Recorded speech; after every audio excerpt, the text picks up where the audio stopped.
Hey, what it do, YouTube? It's your boy Q.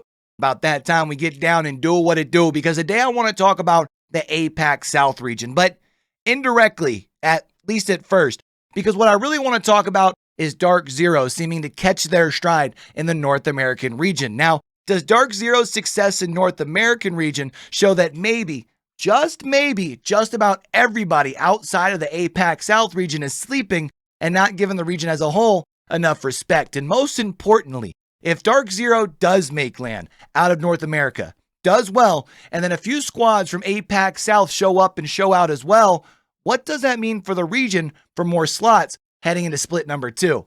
Let's get it.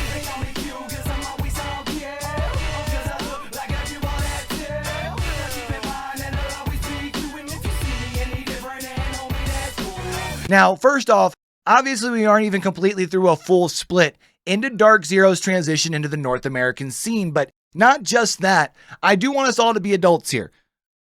Look, I know YouTube, but just try though, all right? We have to remember that the term successful, it's subjective, and what I think is successful is probably different than what you think is successful, which is probably something completely different from what the boys in Dark Zero would consider successful as well. But with that in mind, let's also remember that the squad from Dark Zero, previously known as Reignite, had basically an absolute death grip on the APAC South region, especially when the light shines the brightest in those B, A, and S tier events. Now, after winning Season 2 of the ALGS, after officially being picked up by Dark Zero, they ended up moving halfway across the world to North America, and the results have been decent. Wavy at times, sure, but I do challenge anyone watching this to pick up their entire life and move halfway across the world and see how hard it is to get back into a rhythm. But I think there is something to keep in mind, particularly when it comes to how Dark Zero is doing in split number 1 this season. Right now, 2 of the 4 teams ahead of them in the overall standings have had individual sessions where they've placed in the bottom half for the particular day, actually bottom third. Meanwhile, Dark Zero has never placed out of the top 10, a level of consistency that should be seen as a positive. They haven't really popped off, sure, but they haven't pooped the bed either, you know what I'm saying? But Q, you said they've been showing a level of consistency. Yes, consistently finishing inside that top 10, but never actually taking an individual session or even placing top 2. Realistically though, like them landing in that 6 to 10 range, those aren't exactly impact points when it comes to the scoreboard, right?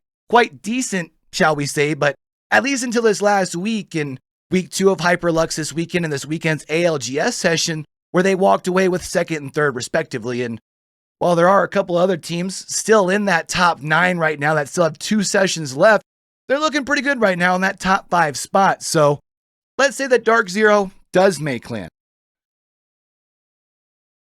And Dark Zero does make land. Come on, keep up, right? No. But at what point will have their success? Does that show that the top talent from an underrated region like APAC South, does it show that they can hang with what I think everyone would consider the deepest region right now, being North America? So let's not just say they qualify, but let's say them boys from Chicken Sandwich end up popping off at land after having the 2nd highest regular season score and the most lethal team on World's Edge by far this season. And maybe we even see someone else pop off between Diva United, EXO, and whoever ends up qualifying after the regionals. You know, and we can remember that last qualifier is going to be a team with some cred too, like Moist or Dreamfire. Meaning that there are still 4 other teams right now placed higher than them after the regular season in APAC South. That's kind of crazy.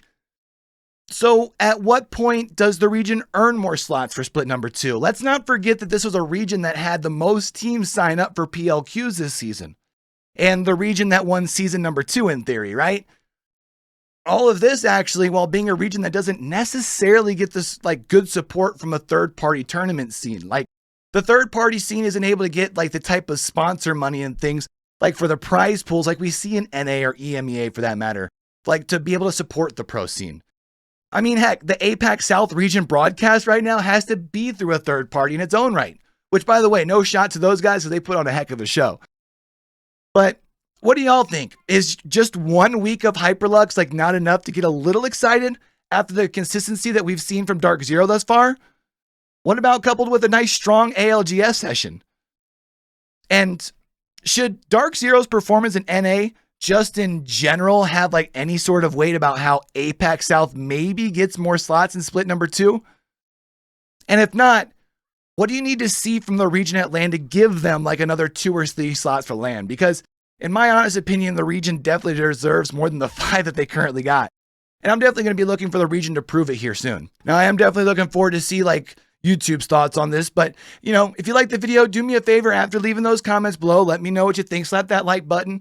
That way it helps me out with the algorithm and hopefully puts the content in front of more people. And if you did enjoy the vibe and you want to keep up with more Apex news and updates through Season 3, including some watch parties here in the near future, definitely make sure you smack that subscribe button and turn those notifications on so we can catch y'all back for the next video. All right?